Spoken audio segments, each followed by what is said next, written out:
5 ಗ್ಯಾರಂಟಿಗಳನ್ನು ಕೊಟ್ಟು ಕರ್ನಾಟಕನ ಗೆದ್ದಿದ್ದೀವಿ, ತೆಲಂಗಾಣ ಗೆದ್ದಿದ್ದೀವಿ ಅಂದರೆ ಪಾರ್ಲಿಮೆಂಟ್ ಗೆಲ್ತೀವಿ ಅಂತೇಳಿ 25 ಗ್ಯಾರಂಟಿಗಳು ಪ್ರಣಾಳಿಕೆ. ಇವ್ರು ಕಂಟೆಸ್ಟ್ ಮಾಡಿರೋದೇ 240 ಸೀಟು. ಸಿಂಪಲ್ ಮೆಜಾರಿಟಿಗೆ 272 ಬೇಕು.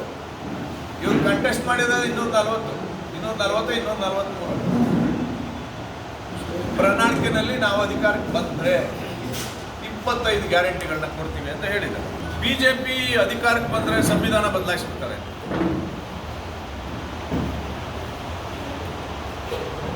ಸಂವಿಧಾನ ಬದಲಾವಣೆ ಮಾಡಲಿಕ್ಕೆ ಸಂವಿಧಾನ ಏನು ಟೆಕ್ಸ್ಟ್ ಬುಕ್? ಸನ್ಮಾನ್ಯ ಪ್ರಧಾನಮಂತ್ರಿಗಳೇ ಒಂದು ಸಮರ್ಥ ಉತ್ತರವನ್ನು ಕೊಟ್ಟಿದ್ದಾರೆ. ಸಂವಿಧಾನವೇ ನಮ್ಮ ಆಡಳಿತಕ್ಕೆ ದಿಕ್ಸೂಚಿ, ಇದರಿಂದನೇ ದೇಶ ಬೆಳೀತಾ ಇದೆ ಅಂತ ಪಾರ್ಲಿಮೆಂಟಲ್ಲೂ ಮಾತಾಡಿದ್ದಾರೆ. ಹೊರಗಡೆ ಕೂಡ ಚುನಾವಣಾ ಪ್ರಚಾರದಲ್ಲಿ ಮಾತಾಡಿದ್ದಾರೆ. ಸಿದ್ದರಾಮಯ್ಯನವರು ಅದೇ ಸ್ಟೈಲಲ್ಲಿ ಮಾತಾಡಿದ್ರಲ್ಲ, ಮೊನ್ನೆ ಎಲ್ಲೋ ಚಿಕ್ಕಬಳ್ಳಾಪುರದಲ್ಲೂ ಎಲ್ಲೋ ಮಾತಾಡಿದ್ರಲ್ಲ, 1 ಲಕ್ಷ ಬೇಕೋ ಬೇಡೋ ಅಂದೋಣ. ಅಪ್ಪ 10 kg ಅಕ್ಕಿ ಬೇಕೋ ಬೇಡೋ ಅಂದ್ರು. ಎಲ್ಲಿ 10 kg ಕೊಡ್ತಾ ಇದ್ದಾರೆ? ಆಮೇಲೆ ಅಸೆಂಬ್ಲಿಲಿ ಹೇಳಿದ್ದೇನು, ಏನು ದುಡ್ಡು ಪ್ರಿಂಟ್ ಹೇಳ್ತೀವಪ್ಪ ಎಲೆಕ್ಷನ್ ಟೈಮಲ್ಲಿ.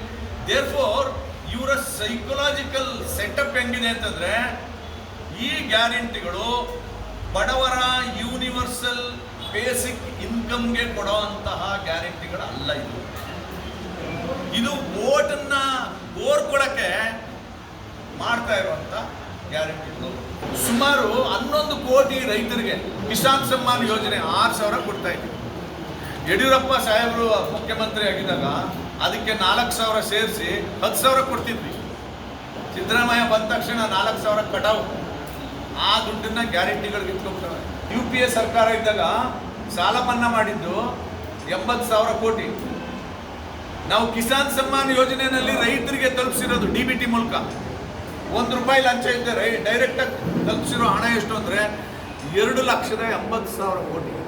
ನಮ್ಮ ದೇಶದ, ಅದರಲ್ಲೂ ವಿಶೇಷವಾಗಿ ಕರ್ನಾಟಕದ ಪರ್ ಕ್ಯಾಪಿಟಲ್ ಇನ್ಕಮ್ ಎಷ್ಟಿತ್ತು ಅಂದರೆ 241 ರೂಪಾಯಿ ಪರ್ ಹೆಡ್ ತಲಾ ಆದಾಯ ಇದ್ದಿತ್ತು 13-14ರಲ್ಲಿ. ಈಗ 23-24ರಲ್ಲಿ ಈ ತಲಾ ಆದಾಯ 926 ರೂಪಾಯಿ ಆಗಿದೆ. ನಮ್ಮ ಜೋಬಲ್ಲಿ ದುಡ್ಡು ಉಳಿತಾಯ ಆಗ್ತಾ ಇದೆ. ಅನ್ಫಾರ್ಚುನೇಟ್ಲಿ ಅದು ಸಾಮಾನ್ಯ ಜನರಿಗೆ ಗೊತ್ತಾಗ್ತಿಲ್ಲ. ಸಿದ್ದರಾಮಯ್ಯ ಕೊಡೋ 2,000 ರೂಪಾಯಿ ಮಾತ್ರ ಗೊತ್ತಾಗ್ತಾ ಇದೆ. ಆ 2,000 ರೂಪಾಯಿ ಎಲ್ಲಿಂದ ಬರ್ತಾ ಇದೆ? ಗಂಡನಿಂದ ಕಿತ್ಬಿಟ್ಟು ಹೆಂಡತಿಗೆ ಕೊಡ್ತಾ ಇದೆ. ಇದೆಲ್ಲದರ ಜೊತೆಗೆ ಸನ್ಮಾನ್ಯ ರಾಹುಲ್ ಗಾಂಧಿ ಅವರು ಪ್ರಚಾರದಲ್ಲಿ ನನ್ನ ಈ ಪ್ರಶ್ನೆಗೆ, ಸೀರಿಯಸ್ ಪ್ರಶ್ನೆಗೆ ಉತ್ತರ ಕೊಡಬೇಕು. ಅದೇನಂತಂದ್ರೆ, ಗ್ಯಾರಂಟಿಗಳಿಗೆ ಹಣಕಾಸಿನ ಮುಗ್ಗಟ್ಟಾಗಿ SC/STಗಳ ಅಭಿವೃದ್ಧಿಗಿರ್ತಕ್ಕಂಥ SCB DSP ಹಣ 25,000 ಕೋಟಿ ಹಣವನ್ನು ಗ್ಯಾರಂಟಿಗಳು ಕೊಟ್ಟಿದ್ದಾರೆ. ಇದು SC/STಗಳು ಮಾಡಿರುವಂತಹ ದ್ರೋಹ. ಕಾಂಗ್ರೆಸ್ ಯೋಜನೆಗಳನ್ನ ಹೇಳಿ ಕಾಂಗ್ರೆಸ್ ವೋಟ್ ಹಾಕಿ ಅಂತ ಕೇಳ್ರಿ, ಯಾಕೆ ನೆಗೆಟಿವ್ ಪಬ್ಲಿಸಿಟಿ ಮಾಡ್ತಾ ಇದ್ದಾರೆ? ಕಾಂಗ್ರೆಸ್ ವೋಟ್ ಹಾಕಿ ಅಂತ ಹೇಳಿ, ಕಾಂಗ್ರೆಸ್ ಇಂತಿಂತ ಸಾಧನೆ ಮಾಡಿದೆ ಅಂತ ಹೇಳಿ ದಲಿತರನ್ನು ದಿಕ್ತಪ್ಪಿಸೋ ಕೆಲಸ ಯಾಕೆ ಮಾಡ್ತಾರೆ?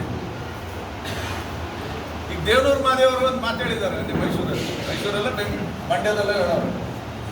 ಏನಂತಂದ್ರೆ, ಮೈಸೂರಿನ ಅಭ್ಯರ್ಥಿ ಯದುವೀರ್ ಮತ್ತು ಡಾಕ್ಟರ್ ಮಂಜುನಾಥ್ ಇಬ್ರು ಸಭ್ಯರು. ಈ ಸಭ್ಯ ಅಭ್ಯರ್ಥಿಗಳು ಕೆಟ್ಟ ಪಾರ್ಟಿ ಹೋಗಿ ಸೇರ್ಕೊಂಡ್ಬಿಟ್ಟವ್ರೆ.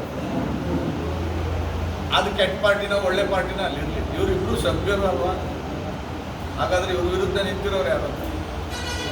ಅಲ್ಲ ಸರ್, ಅವ್ರಿಬ್ರು ಸಭ್ಯರು ಅನ್ನೋದಾದ್ರೆ ಇಡೀ BJPನೇ ಅಸಭ್ಯರು ಅಂತ ತಾನೇ ಅವ್ರು ಹೇಳಿರೋದು.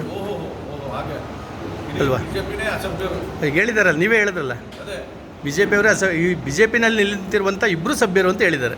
ಇಬ್ರು ಸಭ್ಯರು ಅಂದ್ರೆ BJP ಅಸಭ್ಯರು ಅಂತ. ಹೌದು, ಈಗ ನೀವೇ ಹೇಳಿದ್ರಲ್ಲ. ಇಲ್ಲ ನಾನು ಹೇಳ್ತಾ ಇದ್ದೀನಿ, ನೀವು ಅವ್ರ ವಿರುದ್ಧದವ್ರು ಹೇಳಿದ್ರಿ. ಬಟ್ ಅಲ್ಲಿಗೆ BJPನೇ ಸರಿ ಇಲ್ಲ ಅಂತ ತಾನೇ ಅವ್ರು ಹೇಳಿರೋದು. ಇಲ್ಲ ಹಂಗಲ್ಲ, ನೀವೇ ಹೇಳಿದ್ರಲ್ಲ ಕೆಟ್ಟ ಪಾರ್ಟಿ ಅಂತ. ಸರ್, ನಾನು ಹೇಳ್ತಾ ಇರೋದು, ಇವರು ಇಬ್ಬರು ವಿರುದ್ಧ ನಿಂತಿರೋ ಕಾಂಗ್ರೆಸ್ ಅಭ್ಯರ್ಥಿಗಳು ಅಸಭ್ಯರ? ಇವರಿಬ್ರು ಸಭ್ಯರು ಅಂದ್ಮೇಲೆ ಅವರು ಅಸಭ್ಯರ? ಜನ ತೀರ್ಮಾನ ಮಾಡಲಿ. ಸೊ ಈ ತರ